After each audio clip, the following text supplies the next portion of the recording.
Boyle notice. Jude Morrow liked the quiet hours when the market slept.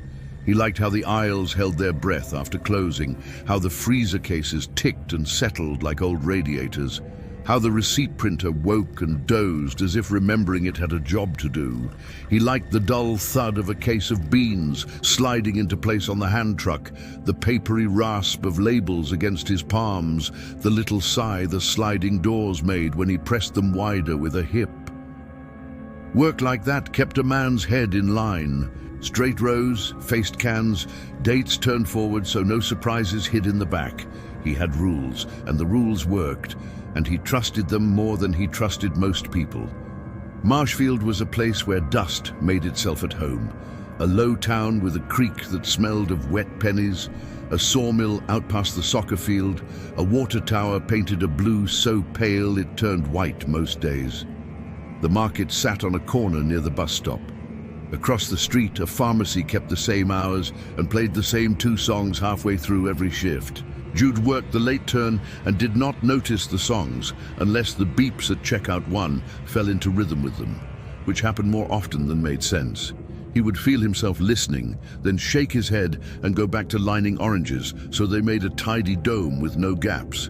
The itch started on a Monday, his schedule called a restock night. It wasn't a rash, not at first. It was deep and private, somewhere in the hinge of his jaw where the bone met the soft places. A graininess like grit in the gears of a sliding door. He worked his tongue along the molars and felt nothing wrong. He took a paper cup to the staff sink in back and rinsed his mouth, tasting the flat chlorine bite he had known since boyhood. It helped until it didn't, and then the itch returned with a low noise he could not quite hear. A hum without sound, a held chord. He told himself to ignore it. He told himself lots of things. He told himself the new supplier's packaging had a smell that pulled nerves out of place. He told himself the air system needed a filter change. He told himself he was just tired. Men his age ran on stubbornness more than sleep, and Jude had plenty of stubbornness left. He set a case of noodles on the shelf and felt, between one breath and the next, the faintest relief when the box edge lined perfectly with the metal lip. He tried not to notice that relief.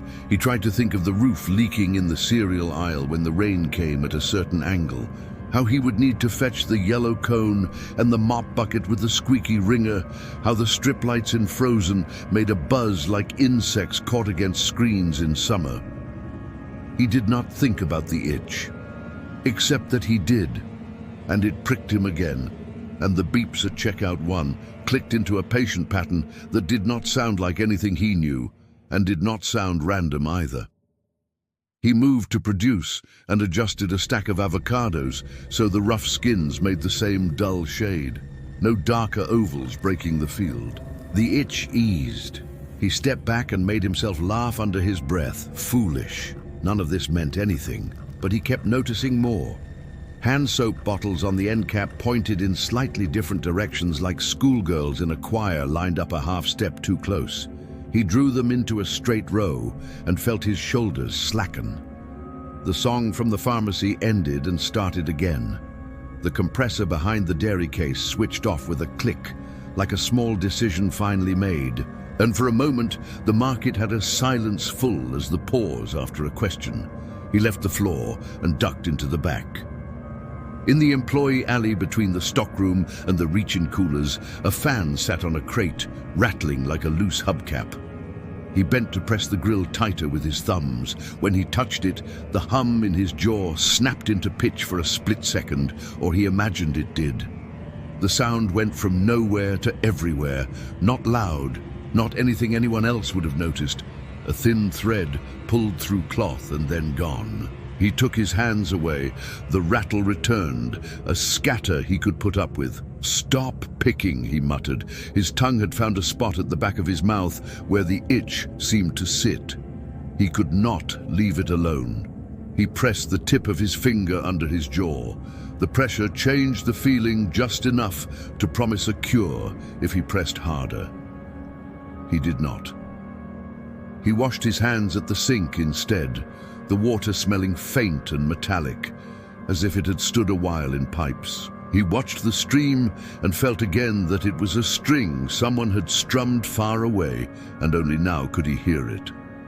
A customer came in late, a woman with a scarf tied at the back of her neck and a list folded small between her fingers. Jude waved her toward the front without words. The clerk at checkout 1, a quiet kid with a square tattoo half hidden under his sleeve, lifted a hand. The scanner made its steady chirps as the woman sent a dozen things over its red eye. Jude went back to work. By mid-shift, the itch had a pulse. It rose and fell, not with his heartbeat, but with something else. He could not say with what. The pulse was slow and patient as a machine that knows its work and doesn't hurry. He kept catching himself holding his mouth half open, like he meant to speak, and then forgot what to say. When he closed his jaw, the hinges creaked inside him like old wood. He lifted a case of beans and set it down, and the box slid an inch and stopped with a neat bump. He glanced along the aisle. The beans he had already faced stood like soldiers in review, every paper label showing the same bland picture, a square field of color, a smiling bowl. Nothing wrong with that. He liked that neatness.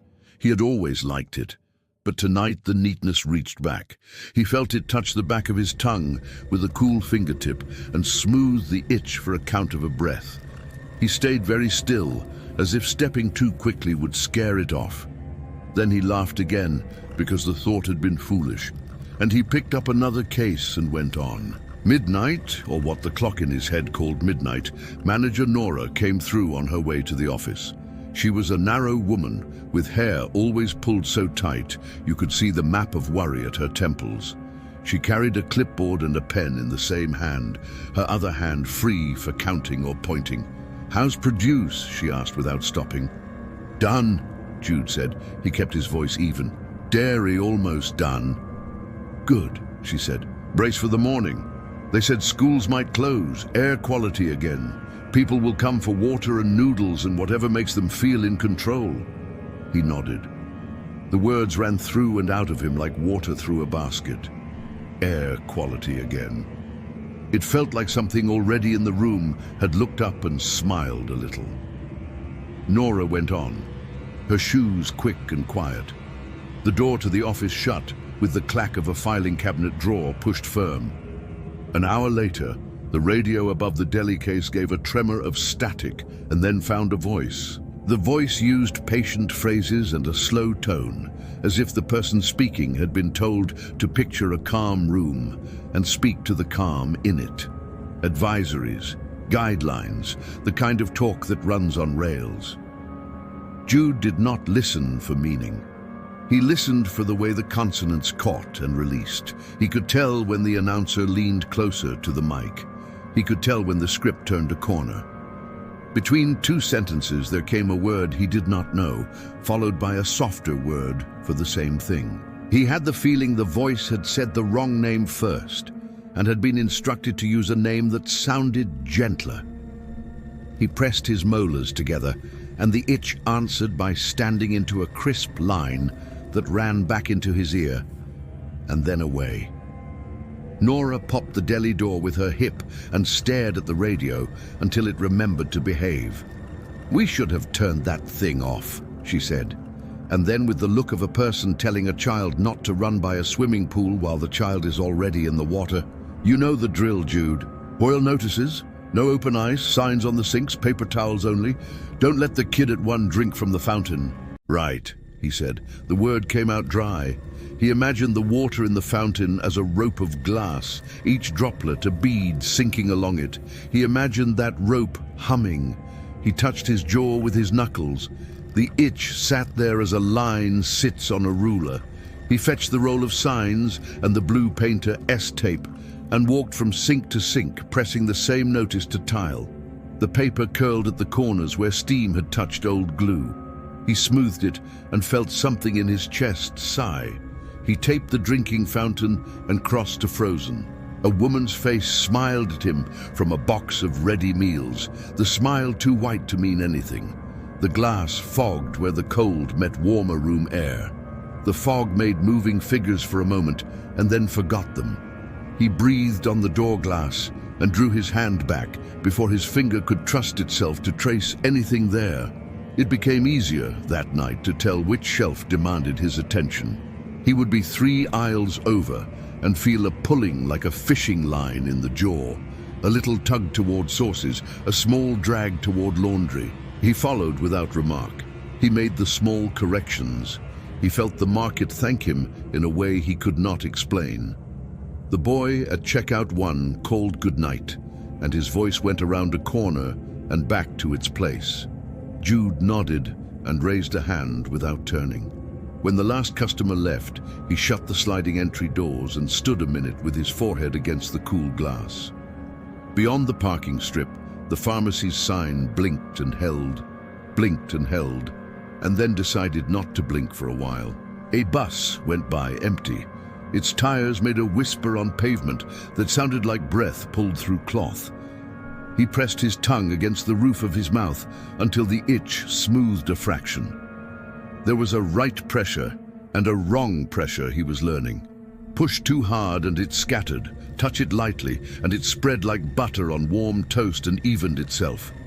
He went into the back and fetched the mop bucket. The ringer squealed its old song. He set the cone in the cereal aisle and mopped a long stripe, then another crossing it. The water in the bucket went the color of paper bags. In the water, a few pale flecks drifted like lint. He watched them move and thought of minnows, not because they swam, but because they changed direction all at once.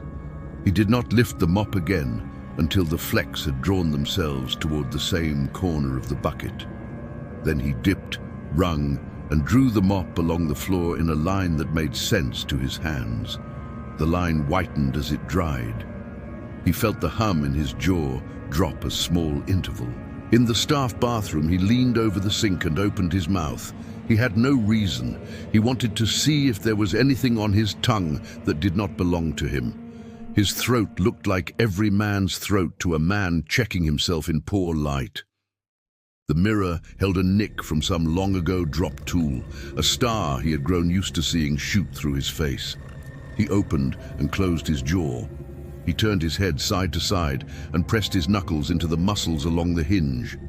The relief felt like cracking ice. He slept a little in the break room with the radio off and his boots half unlaced, head tipped back against the vending machine. The machine clicked now and then, whispering the prices to itself. Dreams came quiet. In one, he stood on the roof, looking down into the aisles, and the aisles looked like crop rows someone had planted from a height. He smiled a farmer's tight smile and felt a small pride, and then he woke because his molars touched and made a tiny sound that ran like a pin tapped against a cup. He sat up, rolled his ankles, tied his laces, and went back out. Morning had the color of paper milk jugs left in a window. He lifted the shutters. He felt through the floor how the first person to step into the market put weight down. He had always felt that, but he had never called it feeling. He put the cash drawers into the tills, one by one, listening to the nick of metal, the soft protest of rubber guides, the little thump as each drawer settled. The itch backed off, then swelled. He could almost tell the difference between the itch that came from inside him and the kind that came from somewhere else. They came for water, as Nora had said. Cases went from the pallet like loaves handed out to a restless crowd. A line formed without grumbling. The clerk at one rang steady. Jude kept his head low and lifted the heavy packs 2 at a time until lifting was not the same as lifting had been. Between 2 handoffs, he felt everything in him lean left, as if a magnet had slid under him. He halted and let a woman take the case from his hands herself. He stared down the aisle he had already straightened and saw where 2 bottles on the bottom shelf had their labels sliding different directions from one another. He could not have said why that mattered. He could say only that if he did not fix it, the itch would start to hurt. He walked down there and turned them. When his fingers left the plastic, the beeps at one found a new rhythm. Jude looked up at the ceiling tile above sources, and for a second, that might not have been a second, the tiny holes in the tile lined themselves. He did not like that. He turned away and kept moving. He did not look at the tile again that day. At mid-morning, the town put words to what the radio had carried in its soft way. A paper slid under the market door. Nora picked it up, skimmed, and tacked it to the corkboard by the clock. "A leak up country," the note said, "right on the lip of the basin that gave the town its water." "Nothing to be alarmed about," the note said. "Such things occur," the note said, "and this one is small. Boil water, not because danger is certain, but because care is cheap." The note said the name of the leak and then added an easier name in the next line.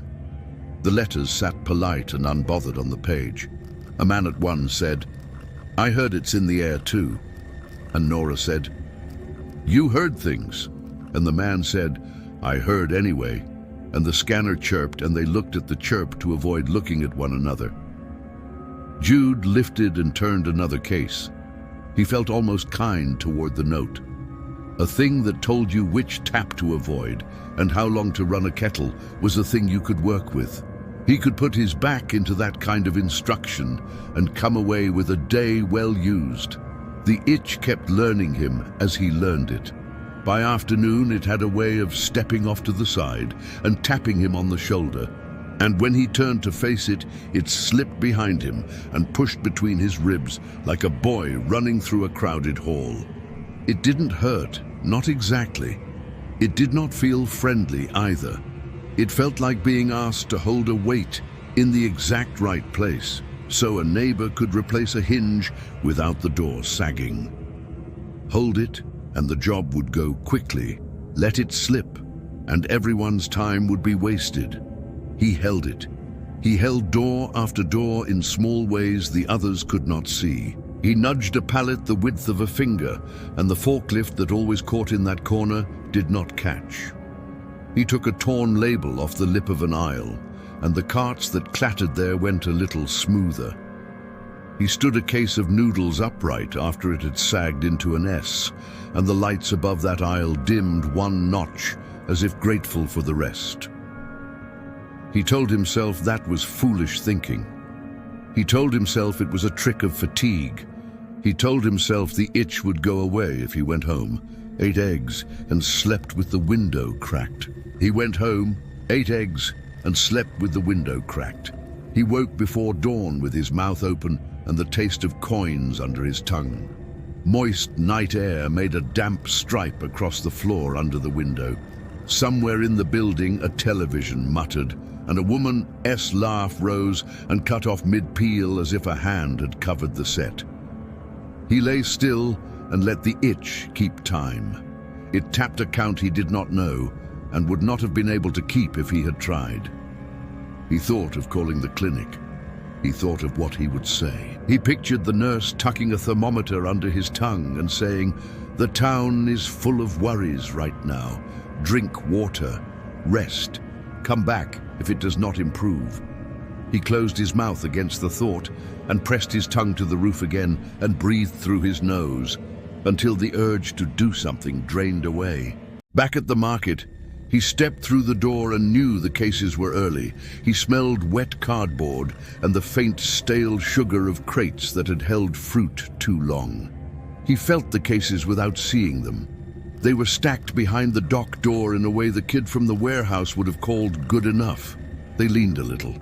Jude did not like that lean. It made the itch rise in him like a curtain lifted by a draft. He set his shoulder to the first stack and pressed until the edges squared. His jaw met and parted as if repeating a word. He pressed his palm to the rippled plastic wrapping and wished it to behave. The plastic creaked and sank obediently. He stepped back, and the beeps from checkout 1 fell into a line of 3, and then a pause, and then 3, as if a small code he did not speak was being spoken anyway. He stopped himself from listening too closely. He moved to the next stack. He set bread on the rack, tray by tray, until the slices all looked the same height through the bag. He worked his way through the list. He avoided the fan in the back because he knew if he touched it, he would not stop touching it, and the itch would go bright as sun on steel. Near noon, a man came in with a crate of papers. He set them near the door and went away without looking around. Nora opened the crate, took one sheet and handed the rest to Jude. "Hang them," she said. "One by the fountain, one at each sink, one at every register.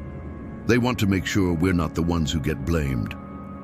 He glanced at the top line. The paper had the same patient tone as the voice in the radio. "Wash hands with soap and towel dry. Avoid unnecessary use of water. If eyes itch or skin prickles, step into shade and breathe slowly." It seemed to know too much. It seemed to say what he had done last night without telling him what to do tomorrow. He hung the papers anyway. He pressed his palm along each one and took a small breath at the way the tape let go of its own gumming and then settled under his hand. Late in the day, a thunderhead shouldered its way over the town and thought better of it. The light went the wrong color for a few minutes. Jude stood in the aisle with the oil and vinegar and felt the shelves lean toward him, then away. He braced one hand on the end cap and waited for the leaning to decide itself.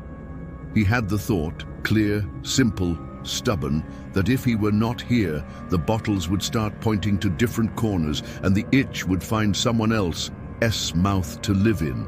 He did not like the idea of giving it to anyone else. He thought of the boy at checkout 1. He thought of Nora, careful and tired, who had learned to talk with vendors like a person who spoke a second language she did not like. He did not want the itch to try either of them on for size. Better it stayed with him. He had rules. He could carry it. He carried it through evening as the line thinned and the cases on the water pallet sank to nicked plastic ribs. He carried it as he rolled the last cart of returns back into the maze behind the dairy case and fed the empties into the crusher, enjoying for a moment the machine's absolute certainty about its purpose. He carried it as he wrote the waste sheet for the berries that had gone furry in less than a day, his pen making little snags on the paper where the cheap pulp lifted. When the doors locked, he did not go home. He told Nora he would stay and take inventory on the slow aisles. She looked at him as if he had asked to take out the trash on her birthday, and then she nodded. "Leave the alarm on," she said. "Just use the side door and call if you decide to sleep here like some stray." He promised and did not move toward the side door because he knew if he touched the pad, he would listen for the beep, and the beep would fold into the other beeps. And by the time he stepped back, the nail beds of his fingers would be sore from pressing. He took the little rolling stool from the bakery case and sat on it in the aisle with coconut milk and rice, and stood again because he could not sit still. He wrote down what was there. He touched what called to be touched. Soft touches, quick corrections, small alignments that made a line of relief run from his tongue to his collarbones. He worked until he heard the bus again. He worked until the radio, which he had not turned on, spoke once in its sleep and then slept again. He stepped into the walk-in for a second to feel the thick cold. In the frost on the wall he saw, with eyes that he did not try to steady, something like a weave, not a spider's web, not a net you could cast, more like the stretched threads you see when a sweater has been snagged and you choose not to pull it, and instead ease each loop back into place with a pin. It made his shoulders drop to see it. It made his jaw loosen. He dropped his eyes. He shut the door and stood in the warmer room until his breath returned to something that did not hang in front of him. He walked the perimeter of the market like a man checking fence posts after a wind. He found one post loose, an end cap that had shifted, and he set it right. He found a door that grabbed and he tightened the hinge a quarter turn. He found a floor tile near the copier that wobbled and he pressed his boot heel to the corner until it gave a tiny click and settled true. Easements, adjustments, nothing dramatic, the kind of work that made a place feel tended. The itch stayed with him but did not nag. It worked beside him, a partner that did not speak aloud. Near dawn, he poured himself a cup of coffee and spit it back into the sink when the taste hit him. The water in the carafe had the same quiet weight the itch had, as if someone had asked it to carry something while it was busy being water, and the coffee had agreed. He ran the tap and felt the stream argue with his teeth. He turned the handle and let the argument go quiet.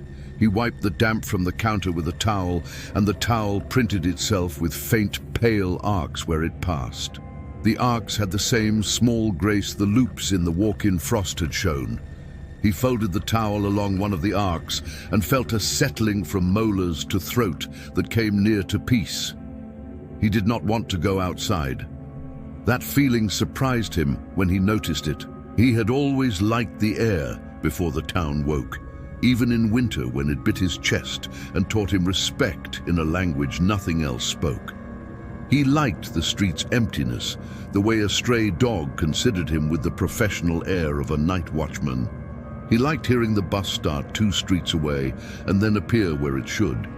But now the idea of stepping into that air felt like speaking in a room where the microphone had a wire he could not see, and the wire ran to a place he did not want to address. He made himself push the side door and feel the damp morning settle on him anyway.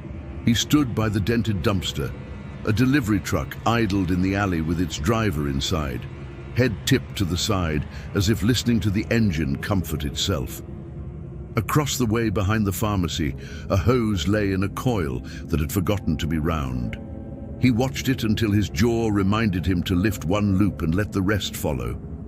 He crossed, lifted, and the coil obeyed. The relief that washed through him was not relief at all, but a promise fulfilled. The truck's engine note rounded off. The driver did not move. He might have been asleep. He might have been careful not to wake while someone else did a job he did not want to interfere with. Jude walked a little, 3 buildings down, then 4, then a corner. Backyard fences showed their backs to him. A gate sagged, and he wedged a flat stone under the hinge, and the sag stopped. A wind chime hung mute, and he gave it one gentle push so it would remember its own work. He did not go far. He did not wander. He did not want to give the itch more rope than it had already taken. He turned back to the market and stood a long minute with his hand on the cool metal of the door and let the door decide whether it wanted to open for him today. It did. Inside, the lights felt warmer. The place knew him. The place expected him. He stood in the center of aisle 3 and saw, with the part of him that no longer surprised him when it showed up, how the shelves on either side leaned a degree too near one another at the far end. He bent to the row of seltzer cans and set 3 of them so the little ridges in their tops matched a faint rib pressed into the shelf lip. That was all. The far lean eased. The hum slackened. He rubbed his jaw because the habit had become a comfort. His fingers found a tender place below his ear where the skin had thinned. Nothing you could see. If he pressed there and held, his tongue felt a coolness, as if he had run a fresh breath over a burn. He filled the mop bucket with hot water and poured in soap and watched swirls fold over swirls until the whole mass made a lazy wheel that held steady without turning. He was more tired than he had been when he had lain down in the break room and slept for a short, wrong time. He was not sleepy. His body had replaced that kind of tired with another, a steadier one that did not ask to be appeased. He could stand looking at a square of floor for as long as the floor asked him to, and when the floor told him it had had enough of being looked at, he could move along without resentment and do the next thing. The radio woke after the coffee did. It came up on weather, the announcer sliding his voice over the words as if to borrow their calm. Then the same notice, now repeated as if new. The trucks had started in the Ridge neighborhoods and would be through Marshfield by last light. Boil this, avoid that, do not alarm children, be patient with elders, call the number if sensation persisted. The voice called what he felt a sensation. He did not know if that made it smaller or if the word had been chosen because it was the most the announcer could say and keep the room calm. Nora let herself in and set her keys on the counter with a clack. She looked at the water pallet with its ribs bare and its last 2 packs crouched like animals that had lost the herd. "We need more," she said, foolishly and honestly. "They'll bring it," Jude said, surprising himself by speaking. "They'll say they will," she said. "They'll say a truck is coming from the next town over. They'll say the roads are clear." She rubbed her eyes with the heels of her hands. "Slow day, fast day," she said. "No one picks. The day picks." He thought that was right. He did not tell her about the towel. He did not tell her he could feel the market wanting a thing, and how the wanting traveled through him to be translated into small movements anyone could have made. He did not tell her that when he thought about taking a day, he could feel the itch widen, like a hand opening only to show nothing in it. He picked up the waste sheet and took a pen and went back to produce and began again. News came over in a box truck with a dented fender. The driver set it down and signed for nothing and left. The news was in the way the crate slats shimmered. Not light, air. When Nora pried boards loose, paper leaflets lay under the top layer of clear jugs. The leaflets had the same font as the notice and the same tone as the radio. They were laminated, a smooth that made the itch quiet for one long breath. Jude handed them out to the handful of customers who trickled in, and to the rest he nodded at the corkboard where the paper hung and said nothing. The air from outside came in with each person and brought with it a smell like dripped solder, a metallic sweetness. He tasted it and did not look toward the fountain he had taped, like a man not looking at a dog, because he knows the dog will come if he does. He found himself setting rules he had never needed. Do not watch the stream when you wash your hands, dry quickly, and do not linger. If the itch wants to be fed, give it work that does not take you too near water or wind. Keep the clerk at 1 busy with simple things. Keep Nora busy with forms. Keep your eyes away from the places in the ceiling where the tiny holes band into 2s and 3s. Do not hum, because the humming will fall into step with the beeps, and then you will not know which of you started it. Late, very late, the town sent 2 men with a handcart and plastic barrels. They wore vests that made a soft swish when they moved. One of them had a radio clipped to his shoulder, and it whispered the same voice, even when he tapped it with a finger to say he did not need to hear it right then. They set the barrels by the cart corral and asked Nora to sign a form she could not focus on. Jude stood with his hands under the counter and felt the pull toward the barrels, as if someone had tied a length of clean line between his ribcage and the blue plastic. He held the counter and let the pull pass through him and into the wood. He found that if he stood just so, the tug would stop feeling like a command and start feeling like a suggestion. He could live with suggestions. Commands made the itch go bright and busy. "Careful with the lids," one of the men said to the other low. "No reason to be quiet. They're new and they don't like being new yet." The other man laughed and popped a lid and reseated it with the gentle emphasis of a person returning a book to its shelf where it belongs. The itch eased. Jude flexed his jaw. The muscle along it had turned to wire, and then to rope, and then to something softer still. He wondered how long a body could adapt to being used this way. He did not feel afraid. He felt like a tool, sharpened and set down, and taken up and used for what it fit. When the men left, the market had a hush, like after a shift change at the mill when the smokers have gone and the new lot has not yet told its first joke. Jude walked to the end of an aisle and stood in the place where he would stand if he were about to correct a crooked stack, and waited, nothing asked. The quiet had depth. He could tip into it and not hit bottom. He wanted for the first time all week to go home and put his back flat on a mattress and let the room do the work. The thought felt allowed.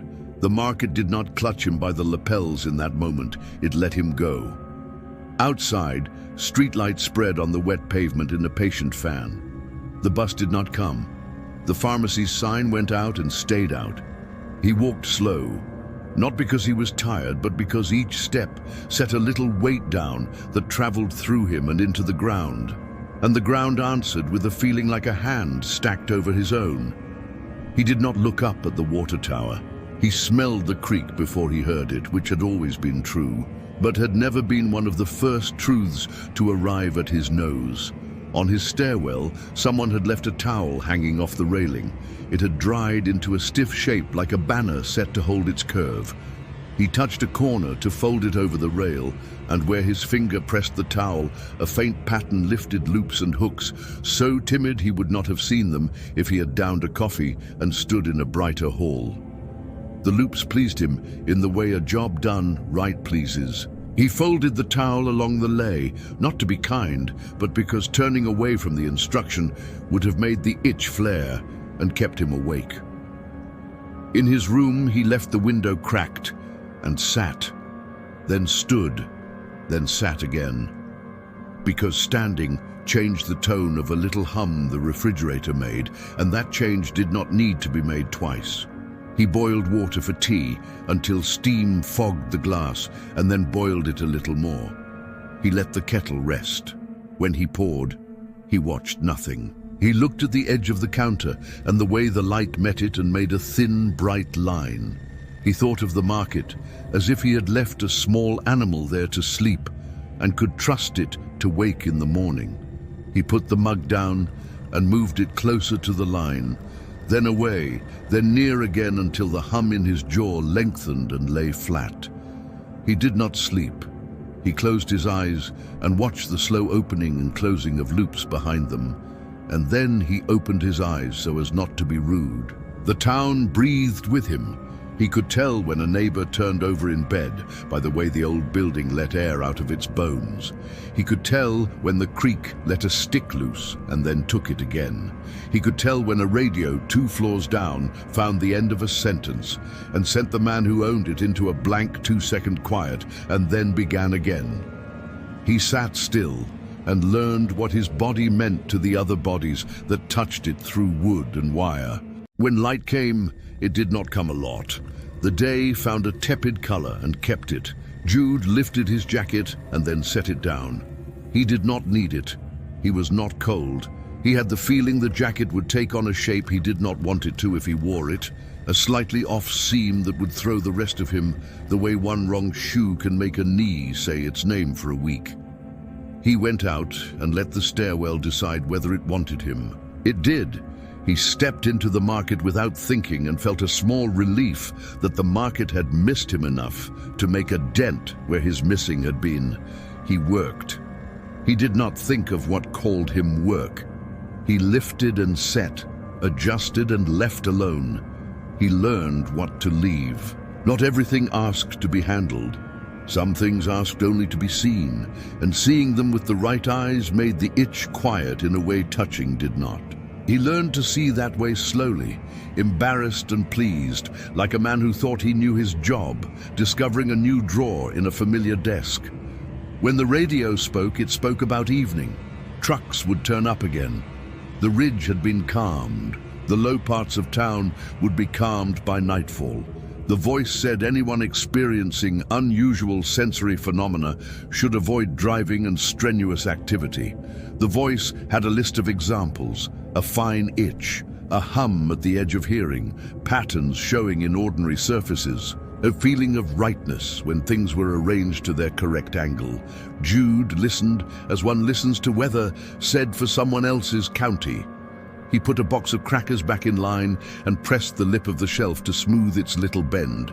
The boy at checkout 1 asked a woman for exact change to help him out, and then said never mind, and handed back a coin because his drawer had sorted itself. Nora stood at the deli with her fingers pressed to her temples, and then dropped her hands and breathed and looked around with eyes that had not slept enough. "Feels like a long week," she said to no one. Jude nodded. The words did not need him. The market did. He got back to it. By the time rain started, it did not feel like an arrival. It felt like something the day had promised and now delivered in a small, competent way. The market listened to the rain. The glass darkened, People came and went more quickly. A woman asked for bleach and then said no vinegar, no bleach, and left with neither. A man bought a hammer without a nail in mind. The boy at checkout 1 hummed without noticing until Jude looked at him, and the boy stopped, half embarrassed, as if a teacher had cleared his throat in a hallway. Jude followed the rain down the glass with his eyes until his eyes felt caught. He looked away. He concentrated on the boring end of things. The way the brown paper bags made a sound when folded. The way the register drawer stopped half open like a breath held. The way the sweep of a broom could be tuned so dust ran ahead of it without skittering under shelves.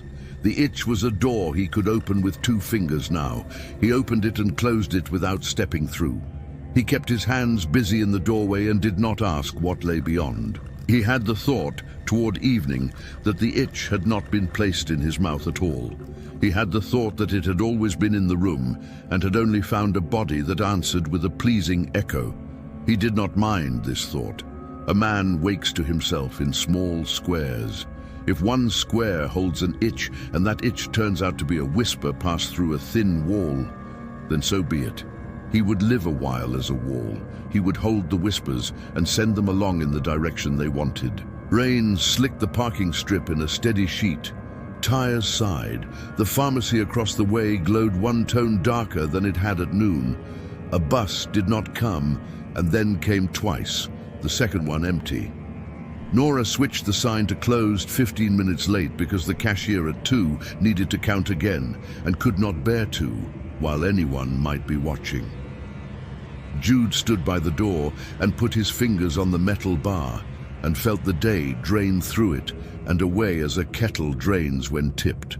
He stood until the draining became soundless. He did not know, after locking up, that he had decided not to go home. He thought he was going to the break room to hang up his apron. He thought he was going to the back to stack empty crates so the morning crew would not roll their eyes. He thought many small thoughts that let his feet move without protest. He carried the ladder to aisle 5 because 1 bulb buzzed a little wrong, and when he climbed, he did not change the bulb. He reached up and touched the housing with the back of his knuckle, and the buzzing fell into line with the rain. He climbed down and set the ladder against the wall and felt the room thank him with the quiet weight of a friend, doing him a favor that could not be named. He stopped speaking aloud altogether, even to Nora, even to the boy at 1. He nodded and moved, and they let him. They had their own itch to deal with, or something like it. He could tell by the way Nora folded forms into precise stacks she would not have bothered with last week. He could tell by how the boy lined up the rolls of coins with a care that made sense to no one, but did not harm the drawer. People learned without wanting to learn. He let them. Night came and held its ground. The air inside and the air outside shared a temperature. Jude set a chair on the floor in front of the shelves where the vinegar sat. He did not sit in the chair. He stood behind it and put his hands on its back and felt the chair learn his shape and agree to stand where it stood. The market's hum slid down and laid flat, like a man who changes from boots to socks after the day is gone. He closed his eyes and opened them and saw no change. He let the rain keep the count. The beeps, when the scanner woke to clear its throat, met the rain halfway and then stepped back. He had thought there would come a moment when he would be told a name for the thing he'd been doing. He had thought, as a boy thinks when a teacher draws a loop on the board and then writes its letter above it, that the loop would become easier once the letter arrived. No letter came. No name made itself necessary. He lifted a bottle, turned it a degree, set it down, and the room breathed more easily because of that, and he found no hole left for a word to fall into. He did not know sleep when it came. He knew the chair's back under his hands and then did not.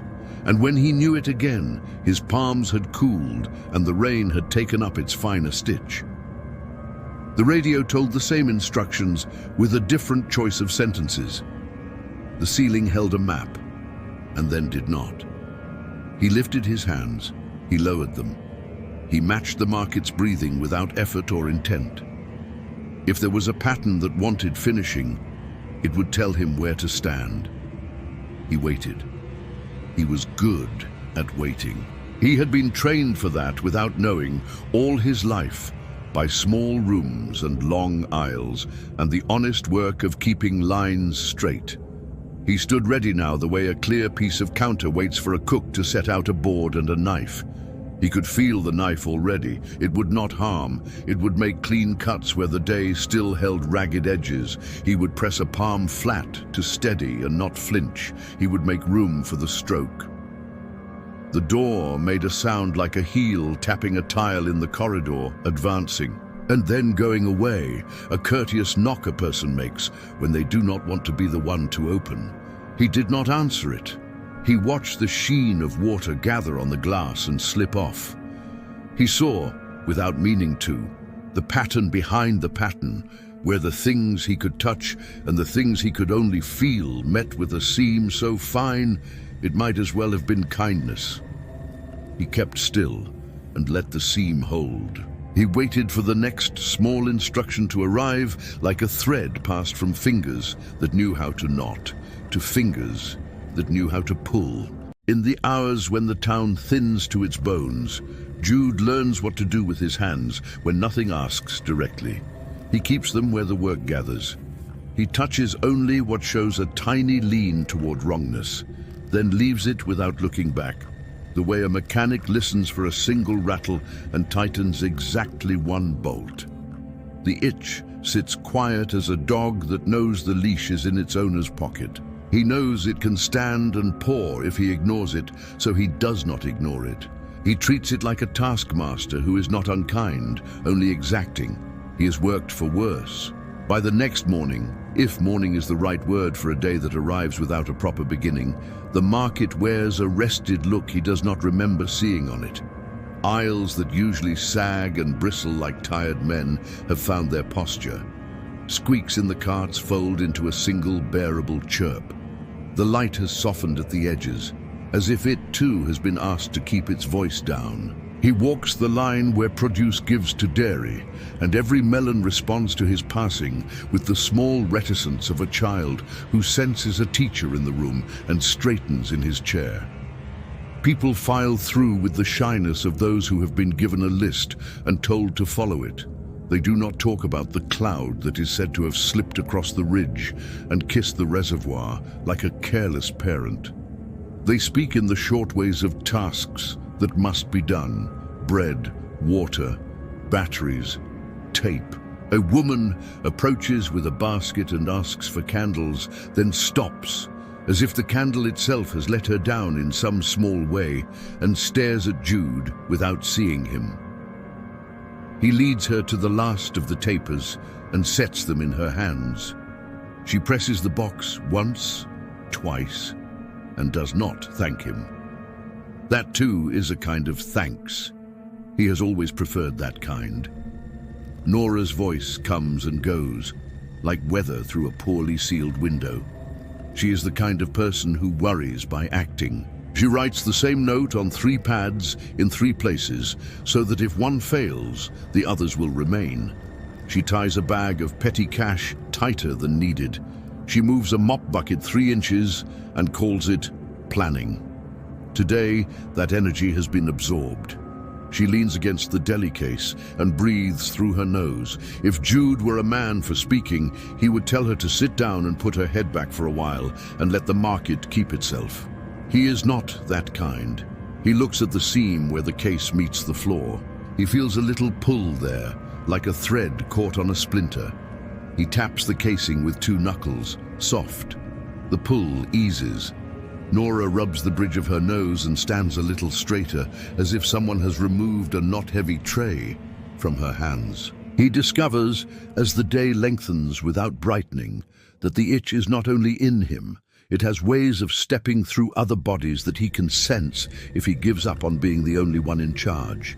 A man in a jacket that still remembers newness walks toward the freezer door and reaches for the handle with the wrong hand. Jude does not fault him. He moves a stack of noodles an inch, and the man's hand changes its mind without admitting it has, and the door behaves. and the man feels a little less at odds with his own intentions and goes away with his purchase and a calmer heart. This is small, almost nothing, but small is the scale that matters now. Jude does small the way some men play music, by ear, by repetition, by memory of movements that satisfy. Rain gives the town a new smell, metal heated and then rinsed. Tires hiss in a steady stitch that seems to thread the market to the street and then to the creek, and then up to the mouth of the reservoir where the serious people have put on serious boots and waded into a problem they will describe with careful words. Those words do not enter here. Here there is tape and paper, a cone by a wet tile, a pen that scratches on a clipboard and then scratches again because the last mark looks lonely. The radio says the same things with different pauses. A voice that has learned patience tries for another variety of it, the kind that does not become condescension. It tells him to boil and wait and avoid and listen. It names symptoms as if naming could shrink them. When it mentions the feeling that everyday objects have begun to ask for adjustment, it is careful not to call that a delusion. If it said that word aloud, the day might balk and rear. Jude nods at the speaker without moving his hand from the shelf where it rests. He appreciates the effort to find gentle words. He has used gentle words on children who preferred the raw kind.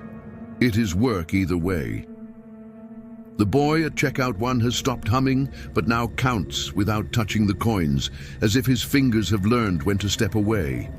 He taps the drawer's lip, and it opens to the right width. He taps again, and it closes, as if satisfied. Jude watches him from the end of the aisle and feels a small pride that is not proprietary. The boy has learned the posture a place demands when it wishes to stay held together. He takes instruction well. He may never know he was taught. Afternoon slides over the glass of the windows. The condensation draws lines and rubs them out again. Outside, on the edge of the lot, 2 barrels sit like fat blue monks. They are better at being what they are than the jugs stacked inside them. They are peaceable. They do not ask, but Jude answers nonetheless. He goes out and lays his palm on one lid and then the other, a benediction of sorts. A little of the itch moves into them and quiets like a child in a pew who has found the right corner of a sleeve to finger. He takes his hand away, and the rain makes a different sound on the plastic, not louder, just more willing. When customers are thin enough, he can count them without counting. Jude circles the store like a man making certain the sheep are inside the fence. He steps into the walk-in and lets the door swing half shut and then push itself open again on its own temper. In the frost on the back wall, he sees what he saw before. Loops and crosses and the refusal to make a picture, as if a picture would give someone the wrong idea. He lifts a crate and sets it an inch to the left. The cold moves into his hands and the itch follows and then diminishes like a penciled line rubbed out to a smudge. He steps back. This, he thinks, is no different from wiping a child's mouth and telling him to try again. Nora asks if he wants a sandwich, and he shakes his head. She does not ask a second time. She has begun to understand him in the way colleagues do, who have never shared a personal word, but have spent years under the same buzz of bad lights and the same calendar that keeps showing up no matter how many times it is torn. She leaves a half orange on the break table anyway. He smells it from the hall, a clean bite in the room's old mouth. He does not eat the fruit. He stands by the doorway and lets the smell stand beside the antiseptic and the fry oil and the paper dust of boxes ripped open too hard.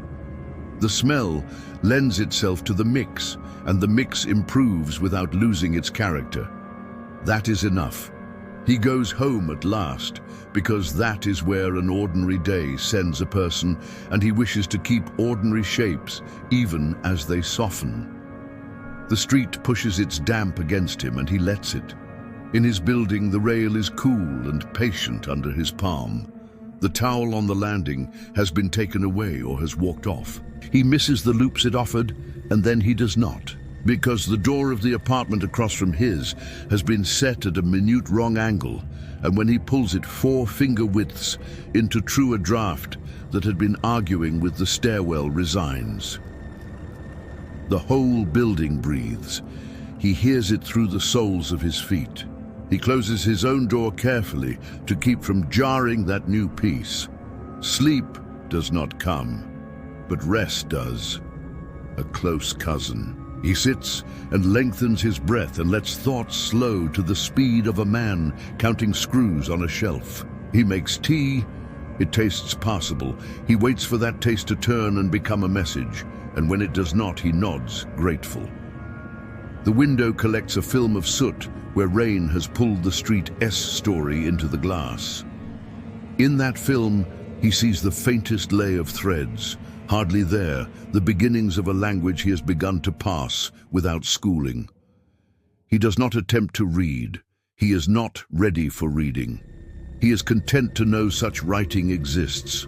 The next day, the market is not the same. Nothing dramatic, a bulb dead where it had only flickered a small nest of wrappers in the cart vestibule, where no one would admit to eating a dribble of water under the fountain where the tapers lifted and allowed a mouth to drink and be punished with a metallic tang. These are ordinary transgressions. Jude takes them as a doctor takes a fever, not as an affront, but as a sign. He mops and tightens and tapes and presses. Where his palm meets sheet metal, where his thumb walks along a torn edge, where his knuckles adjust a misfit lid, the itch understands its place and sits politely on the bench and waits. He has learned to make it wait by making a place for it. He has become a host who seats his guest at the right spot near the kitchen so the guest may be fed without intruding in the dining room. The boy at checkout 1 asks if the taping means he cannot refill the coffee carafe, and Jude says no, without adding a word. He pictures the stream and keeps his eyes turned. The boy nods and wipes the carafe with a dry cloth that leaves no lint. He is learning the new rules the way apprentices do, by watching the old hands and deciding to believe in their quiet insistence. A woman at the end of aisle 2 stands still with a jar in each hand and frowns as if the jars have disappointed her by being themselves. She turns, pausing after every quarter turn, though the quarter is not measured by degrees as a surveyor would measure. She's finding a seat for herself in the room. Jude stops and looks elsewhere so as not to push her. She places one jar back, takes up a different jar, and finds she has been walking a circle that ends where it began. She sets the second jar down and walks away without the item she came for. She will buy something else that will fit, or she will leave, and in her kitchen later look at the place where a jar should be and feel the lack like a tooth missing. And in that moment, she will set a spoon at a better angle on her counter, and the lack will soften. Jude cannot know this, but he guesses. The market has given him the habit of guessing well. Nora tells him the trucks will come again by nightfall. She says this the way a person says a thing they must in order to move their own day forward. He nods. He holds the door open for a man with a dolly. The man's boots stamp water at the threshold. The water spreads and then collapses and runs toward the slope in the tile Jude learned long ago was shy of level. He does not stop it. It draws a chalk line he can follow with his eye and file away for later when he will be asked, without words, to put something heavy where nothing had been. By late afternoon, the town shows its strain. A woman argues in a low, even voice with another woman over the last pack of paper towels and then lets the pack go as if she meant to all along. A man asks for batteries the market never carries. 2 teenagers hover near the cooler with the neon drinks and say nothing, and then say something into the air the way birds say things.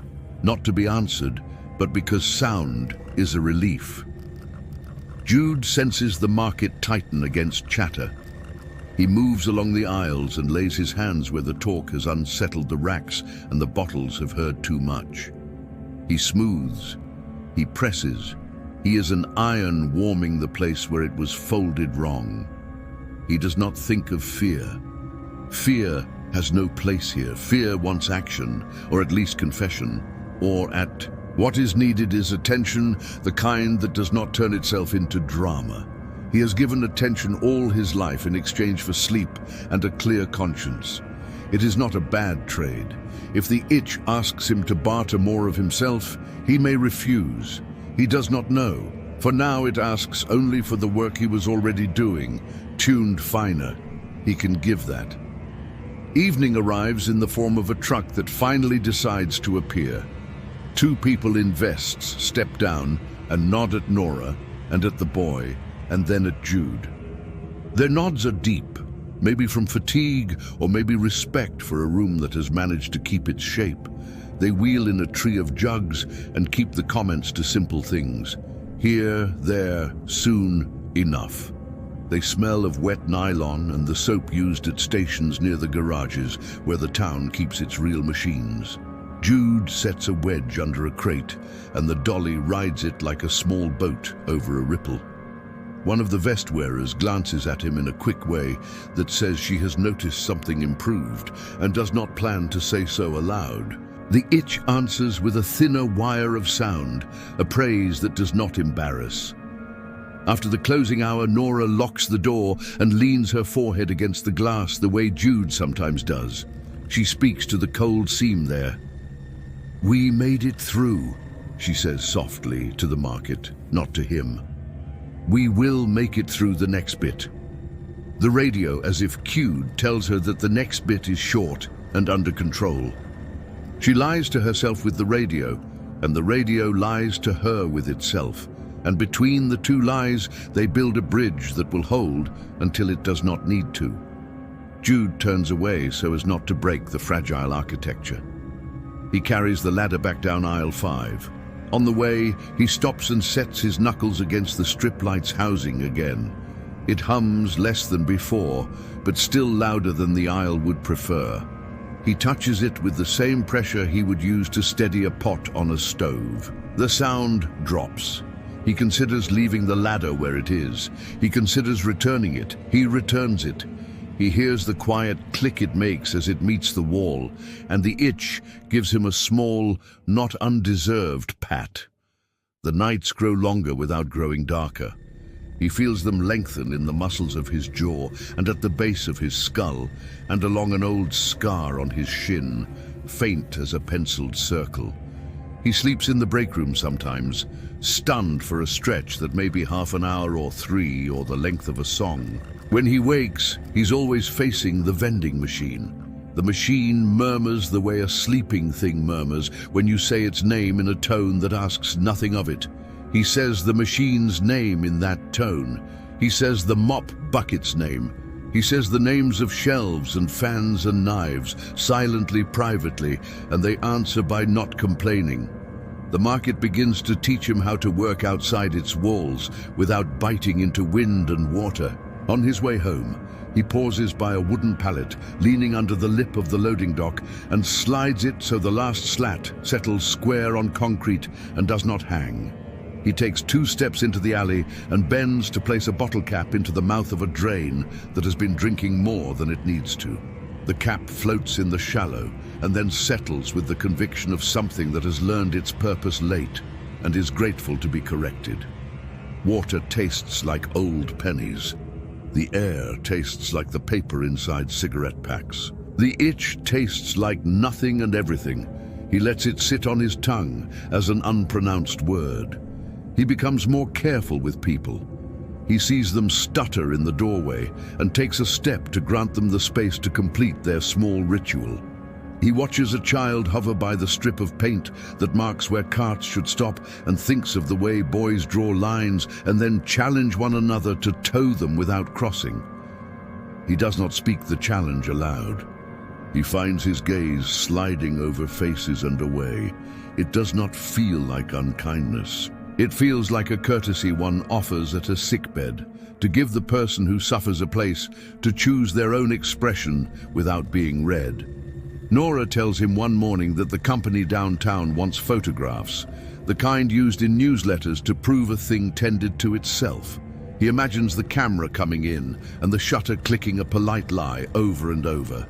He imagines the printed page and the caption, "Community resilience, teamwork in challenging conditions." He imagines the line of bottles on aisle 2 that he is taught to stand a degree more true, and wonders whether they will mind being looked at hard by a lens. He goes and touches the shelf lip for them, a reassurance. The itch spreads along his gum and settles back. He understands that not all harms are big, some are small and done in good faith. He can forgive small harms. He has been the cause of enough. He cannot say when he starts to see the net in people's bodies. It is not an overlay, not a web thrown over a human shape. It is subtler. The way a wrist tilts when a person is trying not to cry, but must set a bag on the counter. The way the jaw hinges when someone tells a lie for the sake of keeping the peace. A small favor to the world. A small debt. He watches, and when the watching would become indecent, he touches a box of tea and lets the tea calm his eyes for him. He is a grocer who refuses to become a judge. The itch permits this. It prefers instruments to verdicts. On a night when the rain comes hard enough to speak plainly, he stands in the foyer and listens to water find new paths. He can smell where the roof has failed above aisle 4 without stepping under it. He sets a cone beneath the place and does not gape at the brown flour that forms on the tile.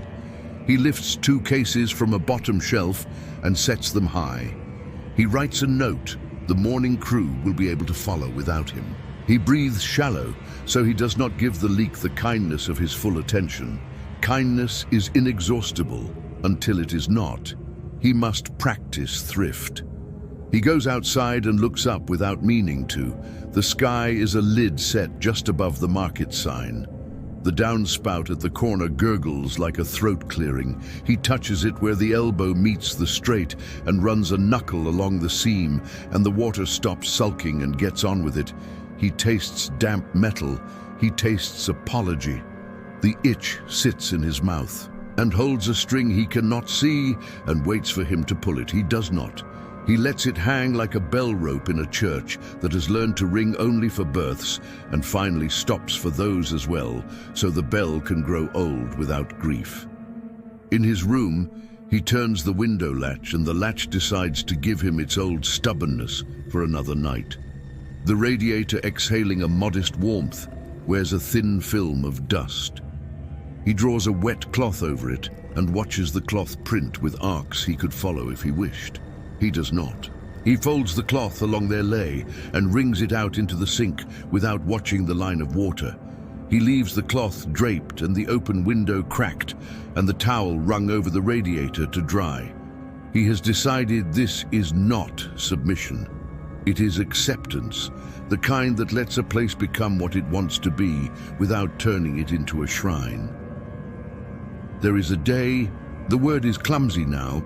The days are mostly one day told in installments, when the radio adds a new sentence to its old advice. It suggests that those who feel the urge to rearrange, to correct, to tidy beyond their habit, might find relief outdoors, away from points of air and water.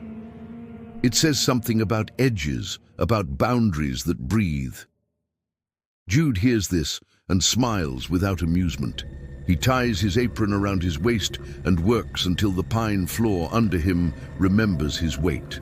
Then he goes out the side door and lets the alley tell him which way to walk. He could have gone to the creek. That would have been a mistake. He could have gone to the bus stop where wind collects like gossip. That would have been worse. He turns instead down the narrow footpath behind the pharmacy, where the fence leans and the grass has flattened into long beds under the weight of seasons without dogs. He sees, with a grocer's eye, the end of a board that needs a nail. He sees, with the new eye he has not asked for, the way the board S need speaks to a length of wire coiled around a post 2 houses down. He thinks of both at once and does nothing. Then he does something. He removes a small stick wedged where fence meets post and puts it aside, and the board settles without a nail. He could have added. He has learned to subtract. Yards open into other yards. Laundry that does not dry lifts half-heartedly in the damp. A plastic chair holds a puddle in its curved seat. He tips the chair and watches the puddle become beads and run away, each bead hesitant at first and then committed to the trip along the molded channel. He does not touch plants. He knows less about the ways they prefer to be handled. He sticks to what knows him: wood, wire, rust. He is in a house he did not build, but has lived in long enough to fix without asking permission. When he returns to the market, Nora is moving through the aisles with her hands out as if she could feel heat that does not appear on any thermometer. She does not look well. There is a pallor at her jaw that does not belong. She has been at this too long, and her body has decided to ask for a lull. Jude wants to send her home. He does not know how to phrase that without making it sound like a command. He takes the clipboard from her and puts it on the counter. He stands between her and the aisles and waits. The market understands his meaning and fills the gap he has made by asking a little less of Nora for a while. She leans on the counter as if it were a friend and watches him without watching him. Then she goes to the break room and lays down on the bench with one arm over her eyes. He fills the coffee carafe with boiled water he has let cool, because he trusts the cooling more than the boil. He does not drink. He sets a cup down for her near her hand with a napkin under it so the ring will not print. He does these things because he can and because the itch approves when care is given within proper angles. The boy at checkout 1 develops a fine tremor in his taking hand. His voice does not catch and his drawer does not overfill. He is right on all the ordinary measures of competence. Jude passes and touches the counter with the backs of his fingers and sets that tremor walking toward the door, where it becomes nothing more than the natural tremor of rain on an overhang. The boy notices his own hand stop shaking as if he had willed it and considers thanking the part of himself that answered. Jude keeps walking. He does not pocket applause not meant for him. By the time the town says the reservoir has been checked and checklisted and consigned to a new category of safety, the larger talk in the market is already quiet. People are tired of the kind voice on the radio. They no longer want to be told how to behave around their own faucets and doorknobs. They want to go back to having nothing to do with anything larger than they can keep in a sink. Jude hears the change and knows it will wear off and then return, like hunger on shift. He does not wish for a before. He does not invest in an after. He steps into his work and fits it to his hands, and if that work has taken on an extra layer of intention, that is merely seasoning. Men in cold climates learn to salt the walk the second time without taking pride at the second pass. The snow falls until it stops. You go out again. The market collects daylight until its glass begins to sing a frequency too fine for most to hear. He puts his palm against the door and asks it to consider a lower pitch. It does. He feels the answer in his jaw.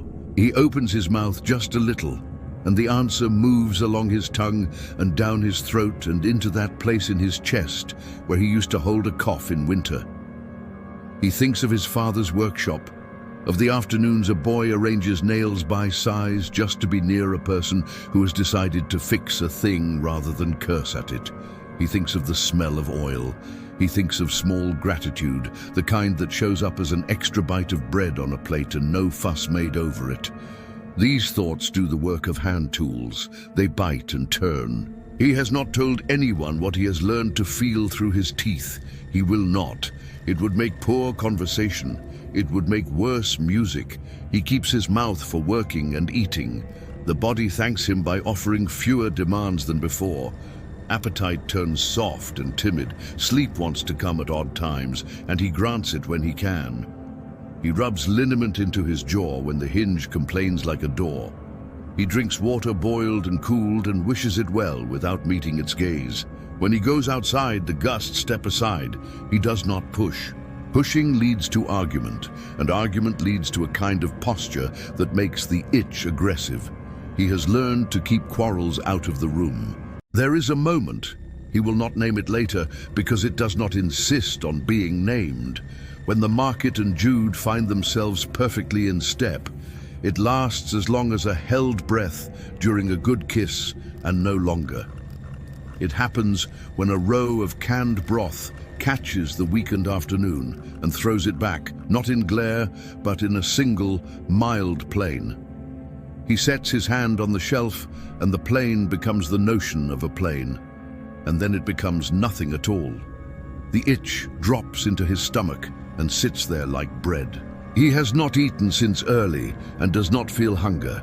He feels fed. It is not the same. He will remember that. On another night, one which might be the next or the one after, the line of rain breaks and turns to a sidelong mist that blushes everything grey. A woman becomes undone in the aisle with paper goods. This happens rarely here because the room does not invite strong displays.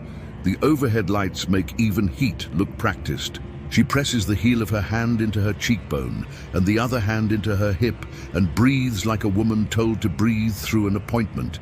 There is no one else in the aisle. Nora has disappeared into the office. The boy is leaning over a roll of coins, counting without counting. Jude could turn on his heel and let the event pass like a train not due to stop. He steps instead to the end cap and touches the corner of a stack of napkins that has slumped. He pushes it half a finger's width towards square. The woman's breath evens before she quite knows it.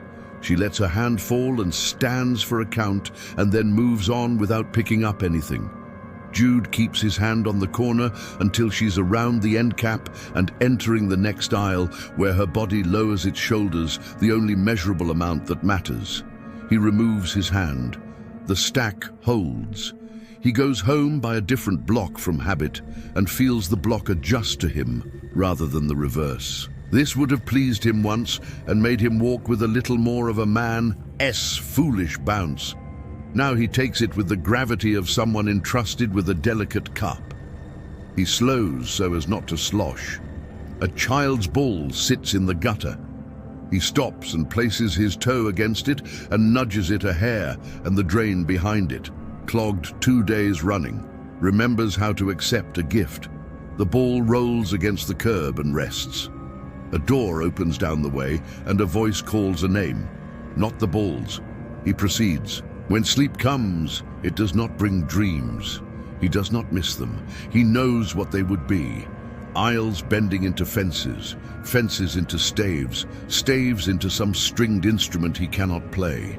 He wakes and finds himself already on his feet, already fitted to the morning, and a little ashamed of how effortlessly he slid into readiness. Shame is an old friend who visits to make certain you have not grown too proud.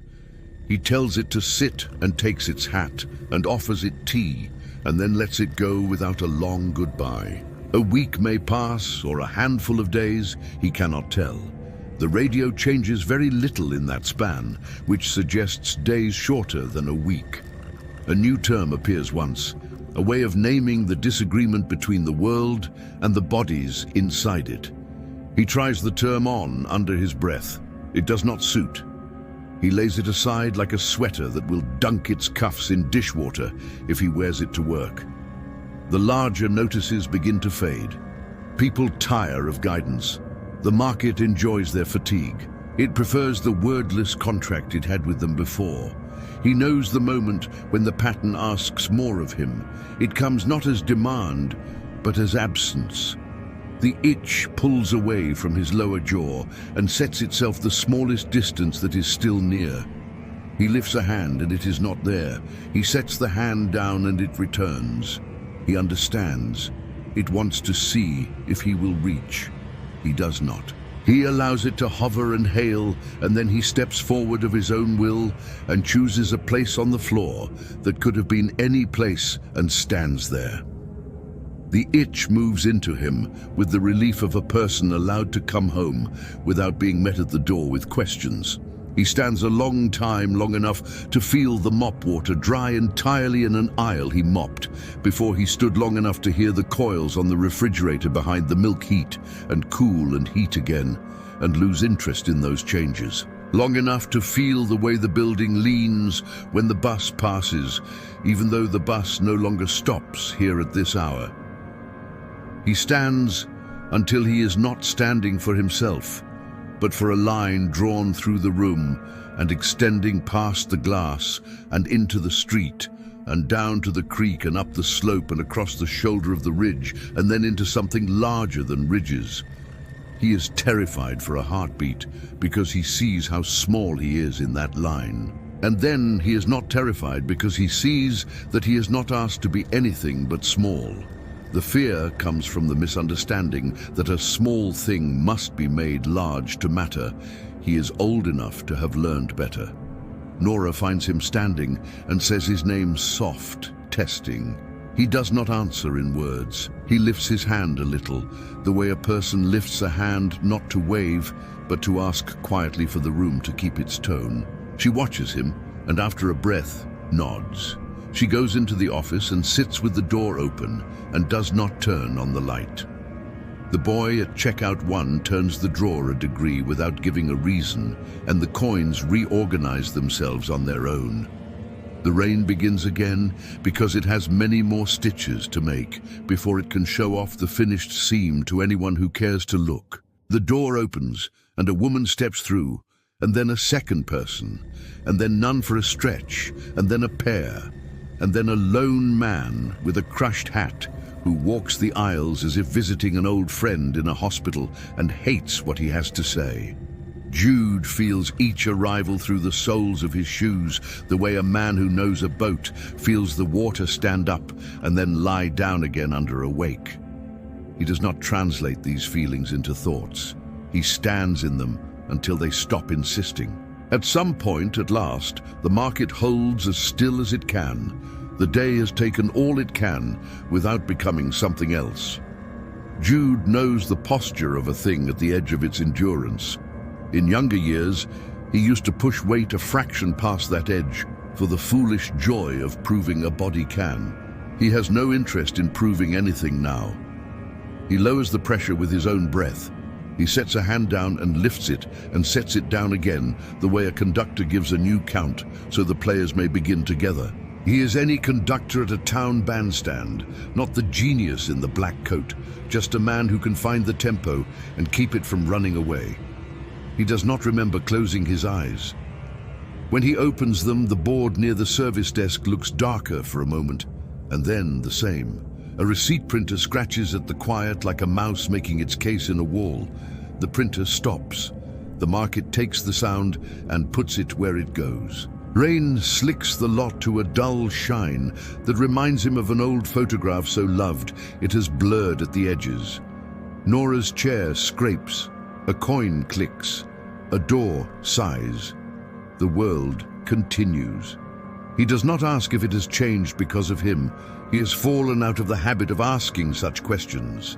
He thinks of himself in humbler terms and finds the terms improve his appetite. He will eat eggs tonight if he goes home. He will salt them on the plate with his fingers and fold them onto the toast. He will put the plate in the sink and not wash it immediately, because the day does not need another rule obeyed at once. He will sit in the chair by the window with the window open 2 fingers and watch rain sow its way down the glass. He will sleep in the chair with the towel drying on the radiator and wake with the mark of the chair back on his cheek like a blessing a child half gives. He might do these things, he might stay. The market holds him with no pressure at all, which is the only hold that cannot be broken. He raises his hand and lowers it. He chooses to remain for this evening. He sits on the rolling stool, and the stool does not roll because the floor under it has decided to flatten itself to assist. He leans his forearms on his knees and feels in the hinge of his jaw the urge to let the mouth open. He does not. He keeps the shape of a man holding words he will not need. The itch correlates with the lights at the front, and when a fly bumps the fixture and learns its lesson and wanders away, the itch huffs in disappointment that is not his to manage. He smiles a small, guilty smile into his sleeve. He has come to like the itch. He has forgiven it for making him strange.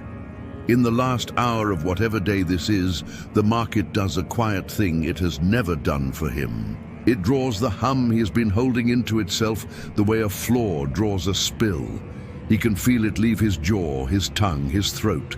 He can feel it travel through the bones of his face and past the teeth that have ached and into the place above his heart that ached from worry when worry still wore names. He feels the hum pass through him and into the racks and the casings and the coils and the glass. For an instant, he thinks he will die of the absence the leaving makes. The instant passes. He is left with hearing he has not owned since childhood, clean and large. It startles him and makes him want to cup his ears for fear the new quiet will fall out. He does not move. He sits in the gentle roar and feels young enough to make a mistake and does not. The market gives back nothing. It gives him the ordinary. It gives him a floor to stand on and work to do. He had thought there might be reward for service, and then he had thought there should not be, and now he finds he thinks nothing on the matter. He reaches for a roll of tape and tears a piece, and the piece tears crisp and ready and does not curl on itself. This is reward enough. He taps the piece with his fingernail to thank it for not arguing. Outside, tires make a hush. Across the way, the pharmacy has left its lights at half strength. The bus will come, or it will not. The creek will carry the leavings of the rain by its own schedule and will smell like wet metal until the town sighs and forgets that smell was ever sharp. The radio will not think to mention any of this later. Jude will not either. He will cash out a drawer and go wash his hands and not look at the stream and dry them on the paper that turns his skin a shade lighter for a breath. He will not tell Nora what he felt. He will not speak to the boy about whatever the boy has found a way to keep still in his own body. He will not switch off anything that has not asked politely to be switched off. He will stand by the glass and find the cool seam with his forehead and let his breath fog and clear and fog again. He will watch rain ease to a thin scribble and then to nothing, and then, as a joke, back to a scribble. He will hear, if he chooses to hear, a laugh 2 stores down, where someone is holding a small child and spinning in a slow private circle and letting the child decide when to stop. He will hear, if he chooses to hear, the downspout swallow and rest from its work. He will hear, if he chooses to hear, the little irregular heartbeat of the printer recalibrating itself for the morning. He hears what he chooses and leaves what he does not. The itch has taught him that freedom.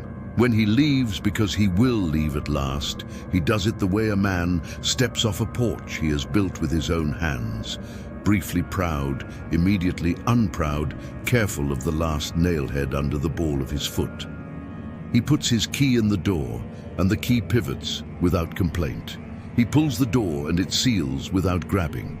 He lays his palm flat for a breath, and the glass is cool and convinced. He steps into air that feels washed and new and smells faintly of cut cardboard and the sweet rot of leaves bruised to a paste underfoot. On the sidewalk, he turns because he has never turned here before after closing, and he wishes to try it. He walks a short stretch and adjusts a trash can a single inch, and the alley's breath changes behind him to something less sour, and then he goes on. At the corner, he stops without knowing why, and puts his hand on a pole that has been bent by a truck that tried to do something it had no need to do months ago. He does not straighten it. He has no gift for that. He presses his palm and holds it. The pole ceases to want. That is enough. He sleeps an ordinary sleep that night and wakes to a light pale as milk. He dresses and eats and drains the cup and leaves it in the sink and does not meet the streamer's eye and locks the door behind him and steps into the stair hall. A towel hangs over the banister again. It has dried in a scrolled edge. He touches the corner and sets it more square, and the threads inside the cloth answer with a tiny, grateful lift only a man like him would ever feel. He goes down, he walks, he crosses the street without checking both ways because he knows without looking what the street has decided for this moment. He sets his hand to the market door, and the door, happy to see him without being over-eager, opens the proper degree. Inside, the day is waiting to be picked up and used. He picks it up, he uses it. He makes the changes no one will notice, and the changes that make the difference no one can name. His name is not in any of it. He is fine with that. He knows how to keep a room from buckling. He knows how to hold a line while a storm passes. He knows how to be the small thing that allows larger things to quiet. He has learned his place. He has stitched his breath into the room's seam so neatly that no thread shows. He has disappeared without leaving and will continue to be here as long as the place wants him. Standing where a person standing keeps the angle true, listening with his teeth, choosing carefully when to touch and when to leave alone, letting the pattern work through him with the patience of a man who has always trusted an aisle to hold if he puts the cans close, and sets them forward and checks them now and again, not as a guard, but as a caretaker who loves his charges in the plainest, most useful way. In the afternoon, when the rain begins again, it starts with one bead that gathers on the edge of the sign and drops and finds another bead, and the two travel together until they split, each taking its own perfect line. Jude watches that first bead and does not follow it with his eyes. He knows where it will go. He knows the path, not because he has walked it, but because the building tells him in the way friends tell each other things without making speeches. He moves to the aisle that needs him, lays a palm where the room asks, and sets the day right again with his gentle, ordinary hand. Thank you so much for watching. If you enjoyed this video, please give it a thumbs up and consider subscribing for more content. Don't forget to hit the notification bell so you never miss an update. Feel free to leave a comment below with your thoughts or questions. I love hearing from you. Until next time, take care and stay awesome.